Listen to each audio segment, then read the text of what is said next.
E em estúdio nesta edição do Meio-Dia do ETV está Tavares Moreira, economista e antigo governador do Banco de Portugal. Muito boa tarde. É provável que hoje o BCE decida já subir a taxa de juros? Não parece. Aliás, os mercados também não esperam isso, como já viu. Esperam uma primeira subida em agosto e outra em outubro, evidentemente, pressupondo que a inflação se manterá ou até que se agravará ao longo deste período. Não é? Portanto, a inflação ultrapassou o limiar dos 2% que é considerado aceitável pelo BCE. Está em 2,8 em fevereiro? Se ficar a este nível atual, 2,2, 2,3, 2,4, isso não constituirá, julgo eu, argumento suficiente para o BCE aumentar as taxas.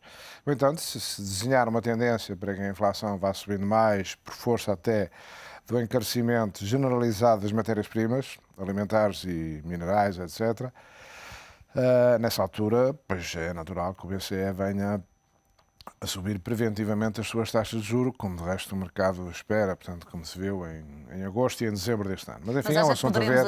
É um assunto a ver relativamente a hoje. Um discurso um pouco mais severo de Jean-Claude Trichet. Acha que hoje poderemos ouvir um discurso mais severo, até para incentivar os países a acelerarem as reformas? É natural que o BCE venha a ajustar um pouco o discurso, no sentido de antecipar um pouco esse cenário, pelo menos criar condições para que esse cenário, no caso vir a acontecer, já não seja uma surpresa. Por outro lado, também se espera que, menos, enfim, comenta-se nesta altura que o BCE poderá vir a alterar as condições em que apoia os bancos, nomeadamente os bancos portugueses, os bancos irlandeses, bancos gregos, etc., não deixando, evidentemente, de manter, por enquanto, pelo menos, digamos, esse apoio sem limites. Portanto, o apoio mantém-se sem limites, pode as condições do apoio, ou seja, o preço do dinheiro, vir a ser alterado de acordo com determinados rácios, por exemplo, em função das responsabilidades perante o BCE relativas à dimensão desse banco, aos ativos desse banco. E, portanto, a partir do momento em que um determinado banco tenha no BCE responsabilidades que ultrapassem X% dos seus ativos, passará a pagar mais caro o apoio do BCE. Portanto, é uma forma de reduzir a dependência do BCE. É uma forma de incentivar os bancos a reduzirem a dependência do BCE. Não reduz automaticamente, porque mantém um apoio ilimitado, mas começando o dinheiro a ficar mais caro, obviamente que os bancos tenderão a procurar alternativas de financiamento ao BCE. Por enquanto, enfim, não se sabe bem em que termos é que essas condições irão ser estabelecidas, mas é natural que com o tempo vão encarecendo progressivamente. E, portanto, o BCE em que medida é que a retirada dessas medidas extraordinárias pode afetar... Não há retirada de medidas extraordinárias, não há nenhuma retirada. Pelo menos de forma ilimitada, como elas... Mantém-se neste momento. A ideia é manter o apoio sem limite, mas mais caro. Mas ficando mais caro. E de que forma é que isso afeta a banca portuguesa neste momento?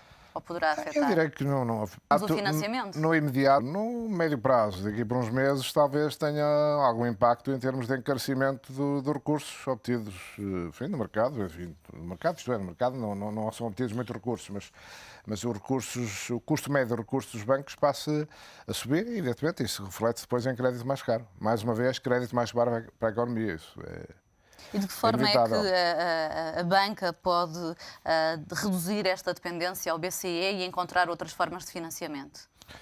Neste momento não é fácil, como se sabe, não é? Porque as alternativas estão fechadas, o mercado monetário, digamos, a nível europeu não está a funcionar, ou funciona mal para os bancos portugueses, quase nada. O mercado de capitais ainda menos, mais difícil ainda. Emitir obrigações e ações por parte dos bancos portugueses no mercado, neste momento, afigura-se extremamente difícil, só a preços muitíssimo elevados, as obrigações. As ações, obviamente, neste momento, os preços das ações estão muito deprimidos e, portanto, emitir ações nessas condições para os bancos não é convidativo, além de ser muito difícil também colocá-las no mercado.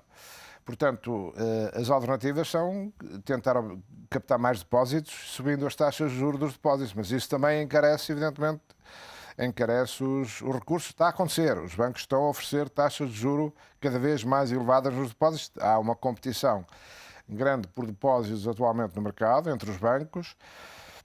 Isso reflete-se nas subidas das taxas. Hoje é frequente ouvir-se falar de depósitos de um certo montante, já taxas de 5%, 4,5% para 6 meses, um ano.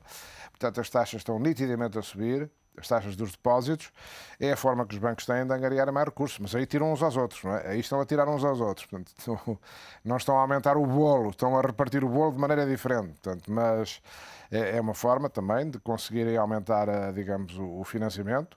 Outra forma é reduzir os ativos, é vender ativos, como alguns estão a fazer também, como sabe, há bancos a vender ativos, participações financeiras, imóveis, etc., no sentido de reduzirem o ativo e, por conseguinte, dessa maneira melhorarem a sua situação financeira.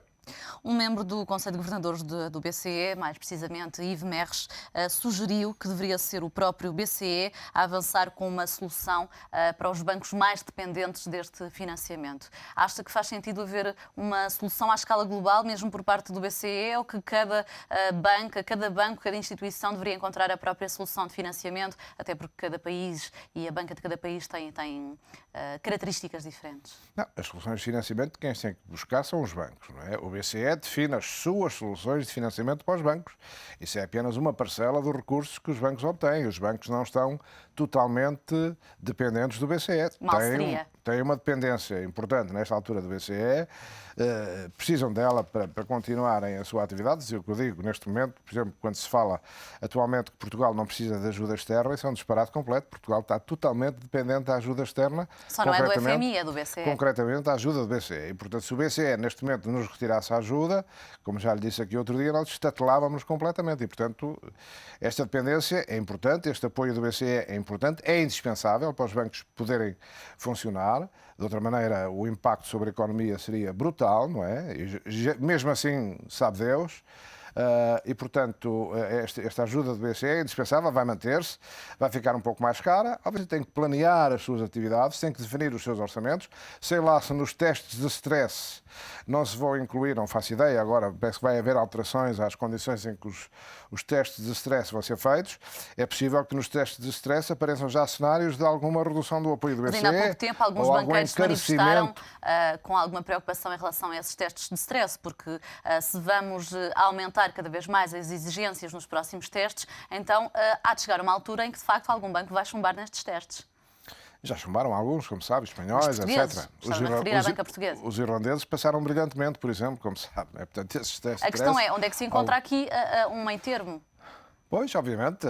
Agora, os testes têm que ser feitos numa base de seriedade, numa base de consistência e de seriedade e, portanto, se algum banco, de facto, não tem condições para suportar os cenários de stress, terá que tomar medidas, obviamente, para reforçar os seus capitais, para reduzir os seus ativos. Há muita maneira de fazer isso. Portanto, os bancos... Mas vender ativos não enfraquece de alguma forma as instituições financeiras? Não necessariamente.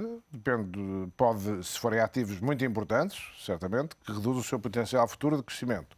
Mas eu diria, mais vale vender os anéis para ficar com os dedos, não é? Portanto, há uma questão de opção. Já voltamos a falar já de seguida sobre outro assunto.